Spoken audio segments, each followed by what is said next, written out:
Fix print and scan problems with HP Print and Scan Doctor, a free tool for Windows.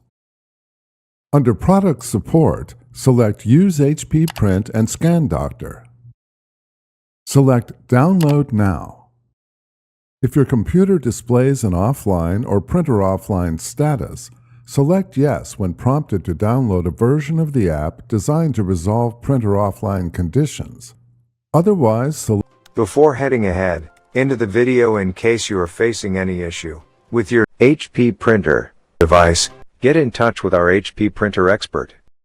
Select No to download the latest standard version. Open the file to extract and run the app. If prompted, select Continue, Run, or Yes to allow changes to your computer. Select Accept to agree to the terms. Select your printer and then select Next.